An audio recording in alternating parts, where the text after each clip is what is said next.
Welcome back to the Common Denominator. I'm Ilana Rachel Daniel.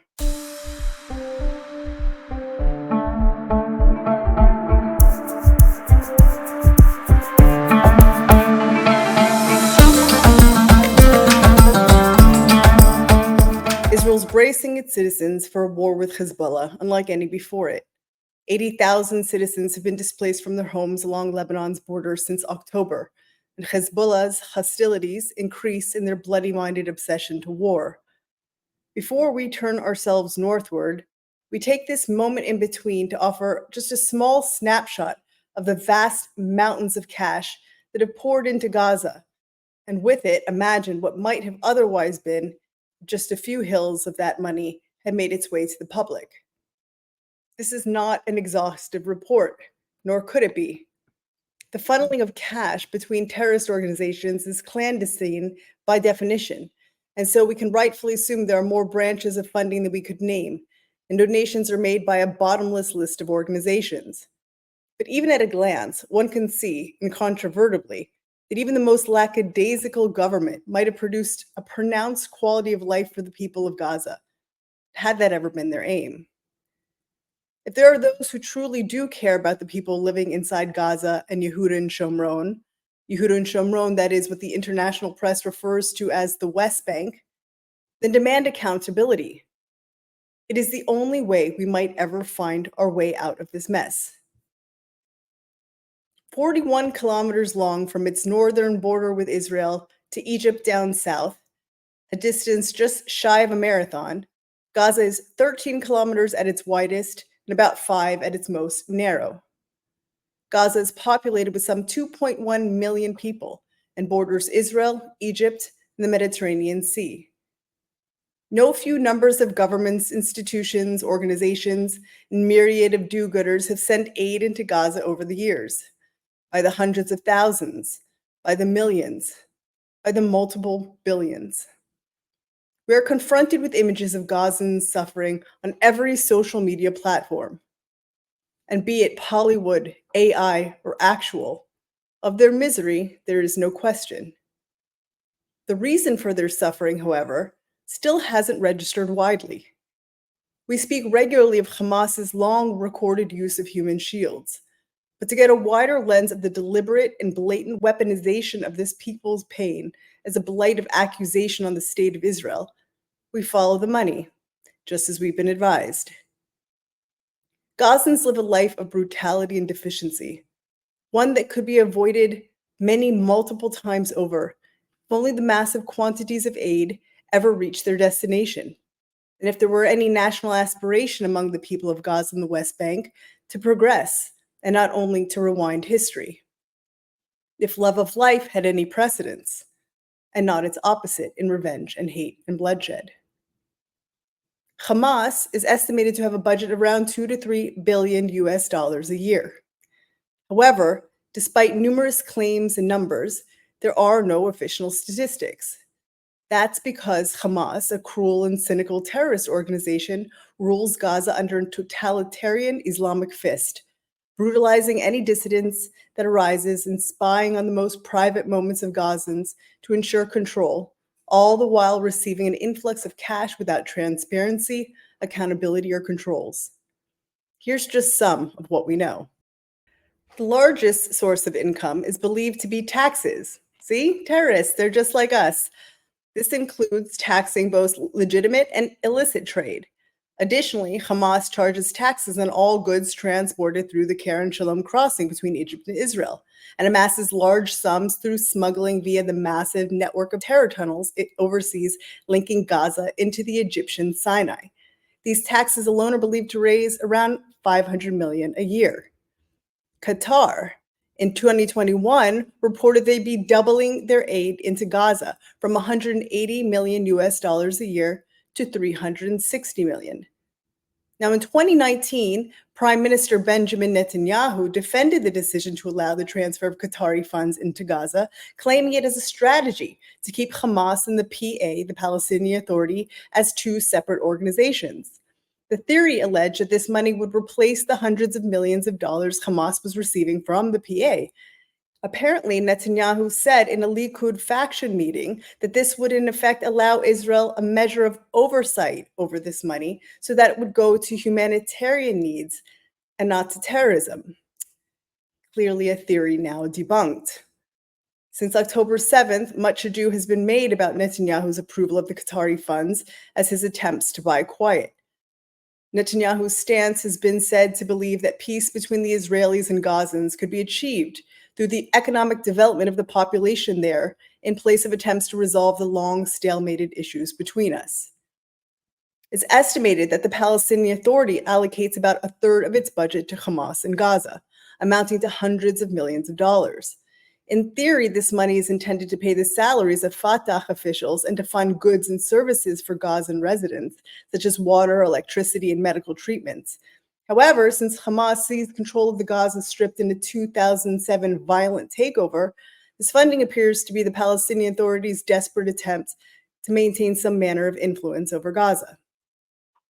Hamas, of course, has received large doses of cash from Iran, as well as significant military aid, including technical support for manufacturing drones and rockets, including those with advanced guidance systems, and military strategy and training.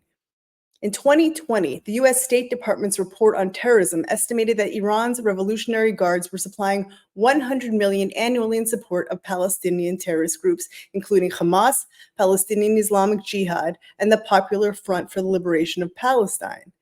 Other estimates, however, show Iran's contributions to Hamas to be at $250 million each year since 2014.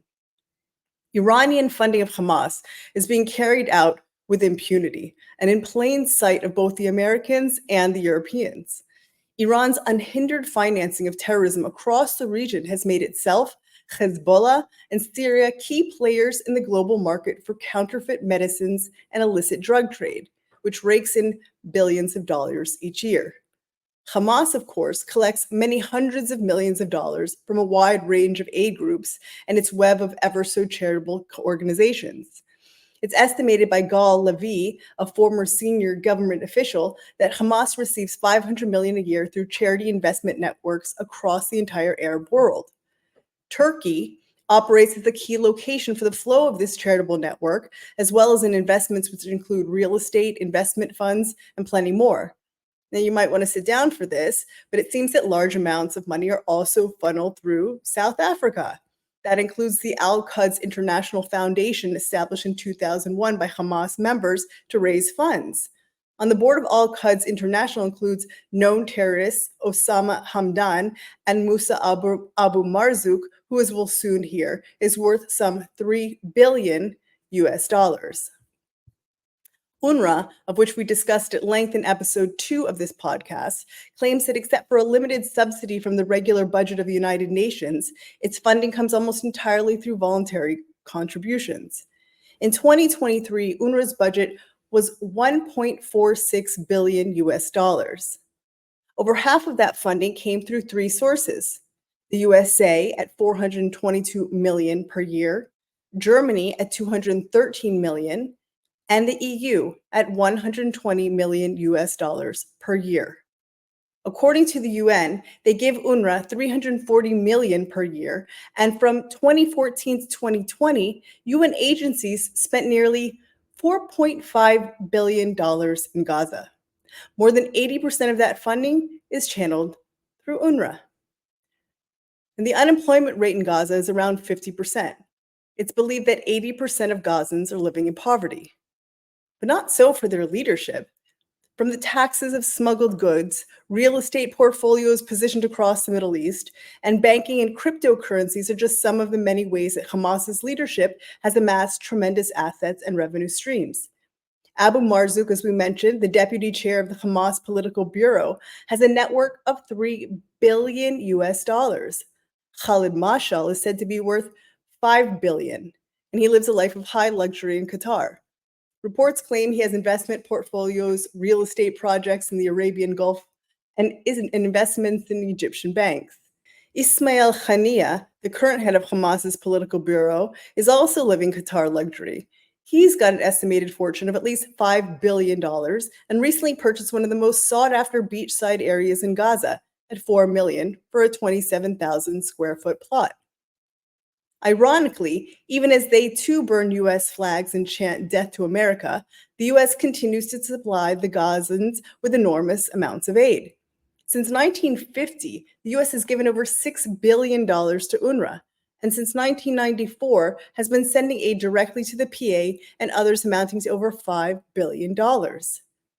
Less than a year before October 7th, the US paid over $500,000 to upgrade the Gaza Sports Club, one of the largest sports complexes in the West Bank and Gaza. Associated Press has identified more than 30 construction projects built or improved by the US in Gaza, not including the hundreds of millions of dollars wasted on the already defunct humanitarian pier. Since the war that began after the October 7th massacre, the US has allocated more than $674 million in humanitarian aid into Gaza, and last week announced an additional $404 million coming their way. The EU, for their part, claims to be the biggest provider of external assistance to the Palestinian people for many years. The EU categorizes its aid into Gaza for the support of development and humanitarian services. And between 2014 and 2020, they allocated 2.2 billion euros in assistance to those living in Gaza and the West Bank.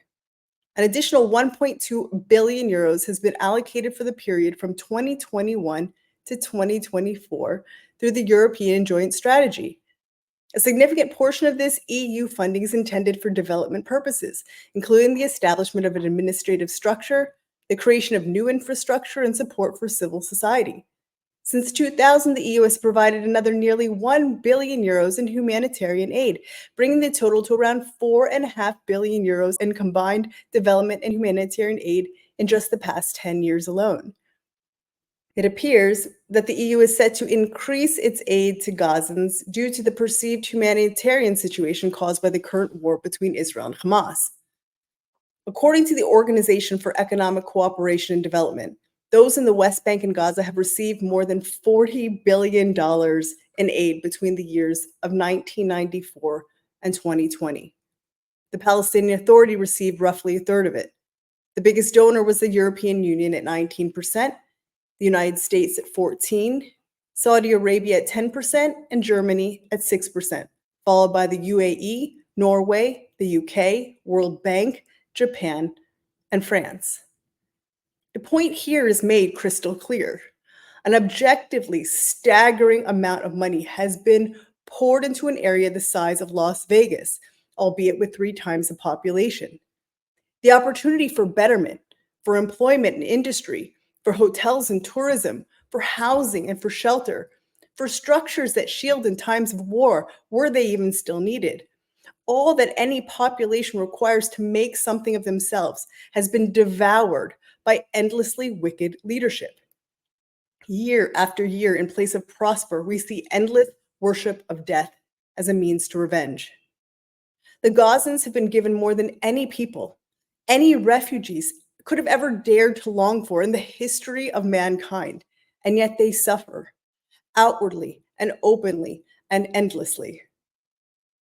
Gaza could have been already one of the most wealthy and prosperous territories in the Arab world by multiple magnitudes. Their parasitic leadership, their adoption of death cult mentality sucks the life and limb of that people dry, in the name of destruction and destruction alone. Whatever crimes you can muster of the Israeli government, real or propagandized, not an inch of it absolves Gazans and their leadership of personal accountability or commitment to a future that creates and doesn't destroy. It is a great tragedy. A tragedy for the people living in Gaza and the West Bank, a great tragedy for the Israeli people, and a tragedy for all the good-natured people and organizations that sought to better lives.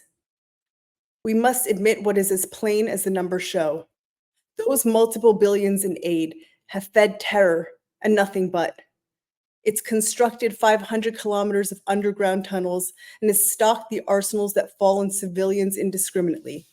It's developed the strategy and the training to murder and terrorize us all. Change must be made from the root. If one can be said to truly care about these people, then the funnel that feeds their education of hatred and glorification of death must be cut off. Dr. Einat Wilf and Hillel Neuer of UN Watch are two examples who have both respectively studied the inner workings of UNRWA and the cycle of hatred it creates. Stopping funding to UNRWA is a first and critical and practical and possible step in finally, at long last, rerouting history so the people of this region, the Jews and Arabs alike, need not suffer for another 100 years more. Cut the tap that nourishes hate so that a light of hope might be permitted at long last to seep in. There is, in fact, one way that a few assets do make their way back to the public in Gaza and Yehuda and Shomron. And keeping with our unfortunate theme of cynicism, no picture of funding would be complete without it. For this, we rely on an organization called Shurat Hadin. Shurat Hadin was founded by human rights lawyer Nitzana Darshan Leitner and describes themselves as working with Western intelligence agencies, law enforcement branches, and a network of volunteer lawyers across the globe to file legal actions on behalf of terror victims. Through their tireless work on behalf of those victims, they have exposed the Palestinian Authority's pay-to-slay program, long in operation, and we draw from their work here. The PA's pay-to-slay scheme is legislated and enacted by its government officials.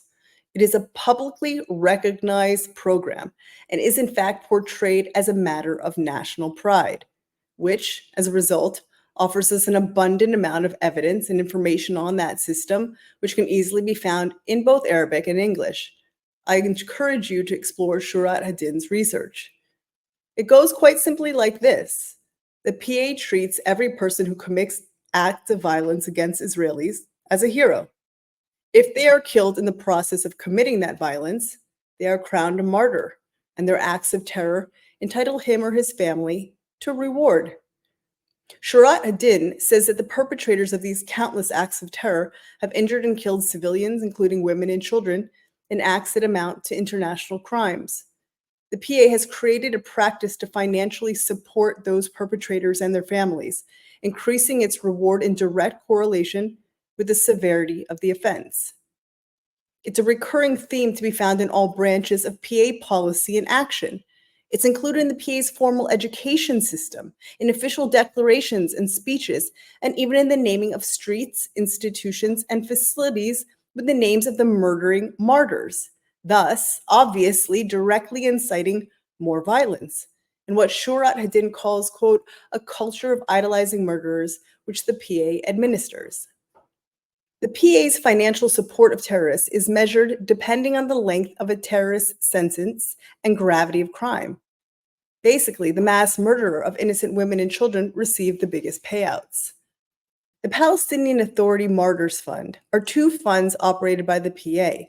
The Foundation for the Care of the Families of Martyrs pays monthly cash stipends to the families of Palestinians killed, injured, or imprisoned while carrying out violence against Israelis. One Shurat Hadin is aptly dubbed the Pay-to-Slay program. The Prisoners Fund sends monies to those imprisoned in Israeli jails. In 2016 alone, the PA sent payments of around 1.1 billion shekels in stipends and other benefits.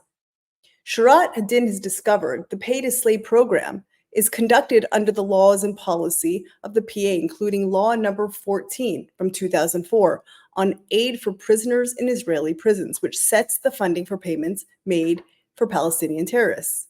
Now, in Article 1 of this law, a prisoner is anyone incarcerated in the, quote, occupation's prisons for his participation in the struggle against the occupation. And in practice, this term includes any attack against any Israeli anywhere. In Article 2, it oversees the administration of those payments. I'll quote, under this law, a special account will be opened as part of the fund dedicated to supporting the steadfastness of the prisoners and their families. Now, under Article 5, it says the government will determine the regulations necessary to implement the provisions of this law. Then there's the amended Palestinian Prisoners Law number 19 from 2004. Article 2 of this law establishes the legitimacy of funding acts of terror against Israelis by referring to those individuals as a, quote, fighting sector of the Palestinian society. It reads as follows. The prisoners and released prisoners are a fighting sector and an integral part of the fabric of the Arab-Palestinian society. The provisions of this law guarantee them and their families a dignified life. Under this law, prisoners who have served a sentence of a year or more in an Israeli prison are entitled upon release to health insurance and tuition-free schooling, university and professional education. If they become civil servants, the law stipulates that the PA will, quote, pay his social security and pension fees for the years he spent in prison. Incarcerated individuals are entitled under Articles 6 and 7 to monthly stipends linked to the cost of living index.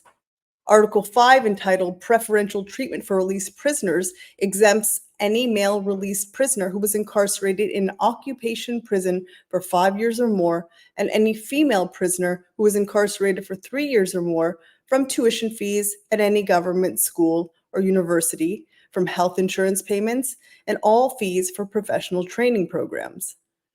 The 2010 government decision number 23 on monthly salaries for prisoners formalizes equating payments to the length of incarceration. Those sentenced to 3 years or less are accorded 1,400 shekels per month, while those sentenced to 30 years or more make 12,000 shekels per month. What a deal. The 2013 Decree Law Number 1 on the amendment of the prisoners and the 2004 Released Prisoners Law Number 19 deals with the employment of released prisoners.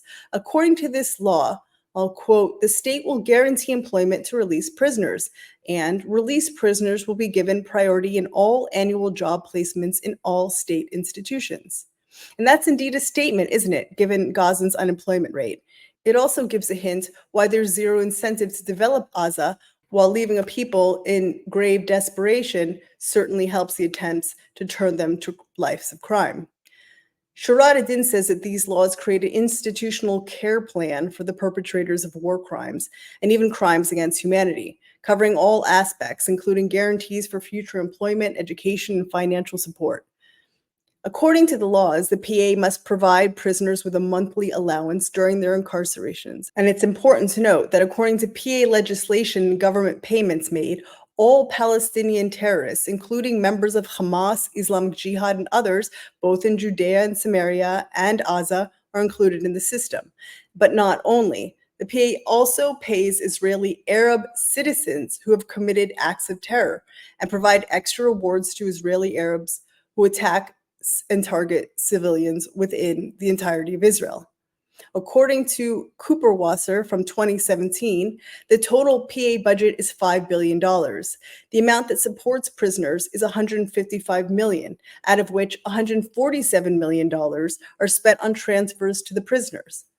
In 2014, Fatah spokesman Ahmad Assaf stated that the Ministry of Prisoner Affairs and Ex-Prisoners is the third largest ministry in the PA. And it was reported that there were around 25,000 people receiving government salaries who are not working for the government. Mahmoud Abbas declared that, quote, if we had a single penny left, we would spend it on the families of the martyrs and the prisoners, and only then on the rest of the people. You may have known about the pay to slave program, or it may come as new information, but to read it in its simplest form is to see the monstrous made mundane. The existence of a structure such as this offends our human empathy. But bringing its pages to life, well, there are crimes that wound the human soul that binds us together as a species. That is what a true crime of humanity is, an act which wounds humanity on its elemental level.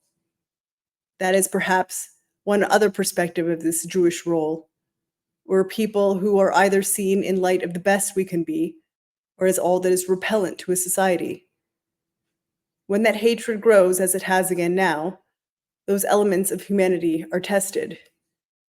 Even for a hatred as allegedly deserving as is the Jew, are so many willing to damage the humanity of us all and become the most dangerous beast on the planet again? I ask, and only, for accountability. For whichever way we head, we go to it with eyes wide open. I'm Ilana Rachel Daniel, and this is the Common Denominator.